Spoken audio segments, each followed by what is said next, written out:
BJP BJP Bharat माता की BJP BJP BJP माता की भारत माता की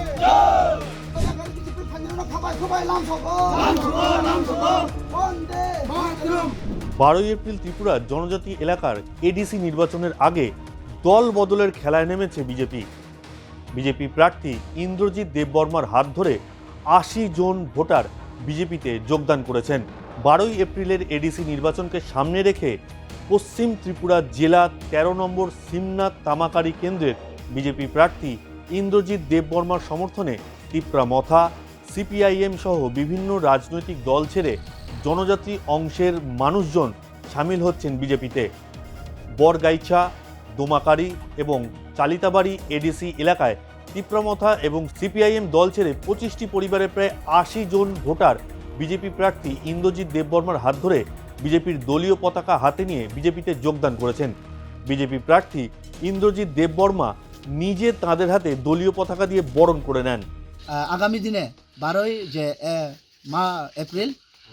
এপ্রিল যে নির্বাচনে ভোট গ্রহণ করবেন এবং তাদের কাছ থেকে মুখে শুনতে পাই বিভিন্ন রকম সরকারি প্রকল্পগুলি তাদের কাছে দীর্ঘদিন ধরে যে বঞ্চিত ছিল এবং দীর্ঘ 25 বছর সিপিএম থেকে আমল থেকে তারা বঞ্চিত হয়ে আসছিল।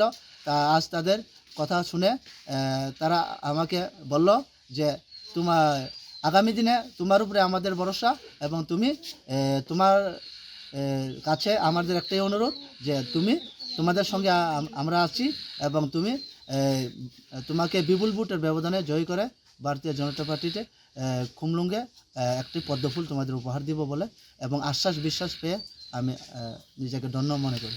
সোনরাম এডিসি এলাকার ব্রজেন্দ্রপুর মুন্ডাপাড়া গ্রামে আয়োজিত সভায় বিজেপি প্রার্থী স্থানীয় মানুষের সঙ্গে মিলিত হন।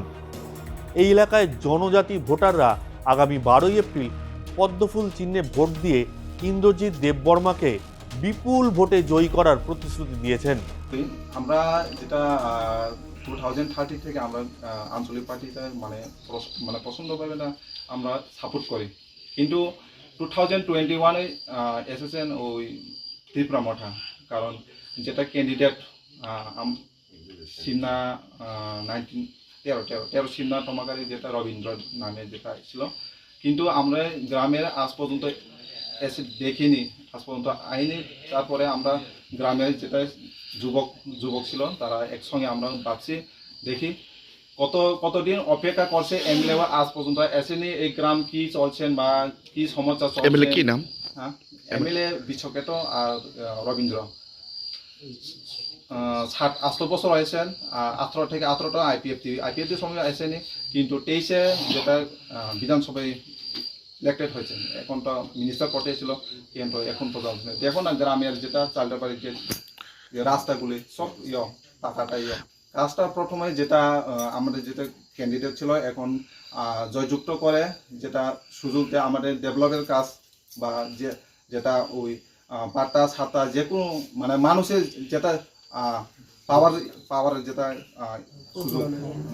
সুযোগের জন্য যেটা কাজ করবে, সেই কারণে আমরা মানে ওনাকে সহযোগিতা করব। উল্লেখ্য, Tripura tribal area autonomous district council তথা এডিসি নির্বাচন ঘোষণা হতে বিজেপি এবং তিপ্রামথা দলের মধ্যে দ্বন্দ্ব শুরু হয়ে গিয়েছে। জোট ধর্ম ভুলে উপজাতি জেলা পরিষদের 28টি আসনের মধ্যে 28টি আসনেই নিজেদের প্রার্থী ঘোষণা করেছে বিজেপি। পিছিয়ে নেই তিপ্রামথাও, তারাও 28টি আসনের প্রার্থী ঘোষণা করে দিয়েছে। অন্যদিকে 2021 থেকে বিজেপির শরিক আইপিএফটিও এককভাবে 9 আসনের প্রার্থী ঘোষণা করেছে।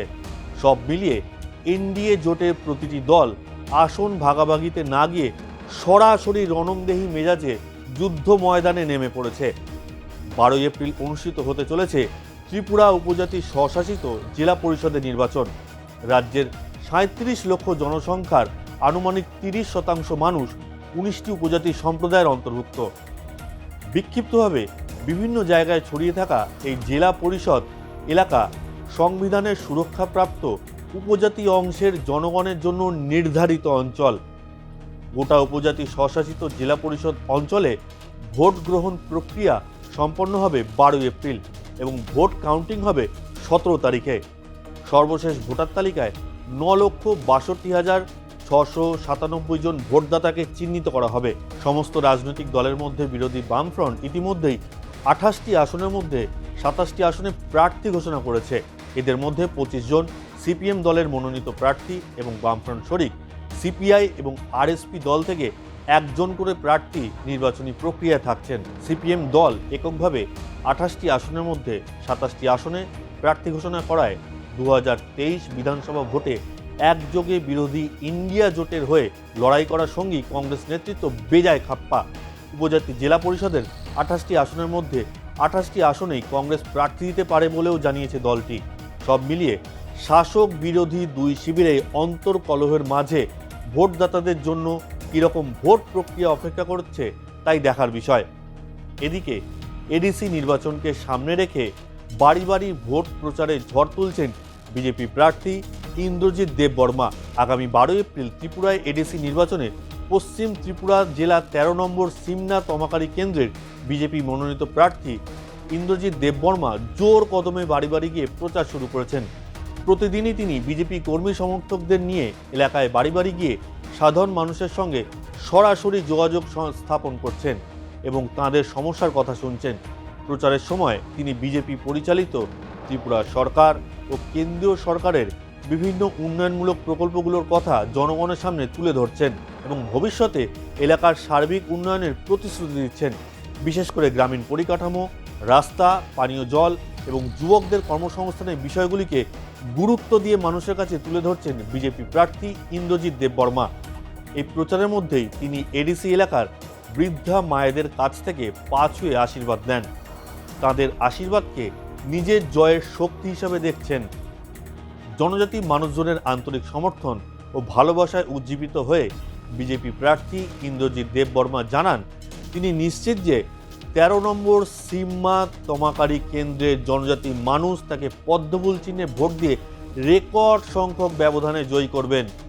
2021 সালে সর্বশেষ এই উপজাতি স্বশাসিত জেলা পরিষদের নির্বাচন অনুষ্ঠিত হয়েছিল। তখন সদ্য 2 মাসের রাজনৈতিক দল তীব্রমথা দল জেলা পরিষদের আগের শাসক দল সিপিআইএমকে ধরাশায়ী করে জেলা পরিষদের 28টি আসনের মধ্যে 18টি আসন জিতে একাই ক্ষমতা দখল করেছিল। পরে অবশ্য বিজেপি দলের কিছু নির্বাচন জেলা পরিষদ সদস্য দল পরিবর্তন করে মথায় যোগ দিয়েছিল। 1982 সালে সৃষ্টি হওয়া এই ত্রিপুরা উপজাতি স্বশাসিত জেলা পরিষদের কাউন্সিল সংবিধানের 6ষ্ঠ তফসিলের স্বীকৃতিপ্রাপ্ত এবং রাজ্য সরকারের বিভিন্ন দপ্তরের মতন এই কাউন্সিলগুলোর অধীনেও বেশ কিছু দপ্তরের ভার রয়েছে। সারা রাজ্যের 10,491 বর্গ কিলোমিটার এলাকায় প্রায় 70% এলাকায় এডিসির অধীনে রয়েছে। সেখানে বসবাস করার অধিকার রয়েছে রাজ্যের জনসংখ্যার আনুমানিক 30% বিভিন্ন উপজাতি সম্প্রদায়ের মানুষদের। ত্রিপুরা এডিসি নির্বাচন নিয়ে আপনাদের কি মতামত তা জানান আমাদের কমেন্ট বক্সে।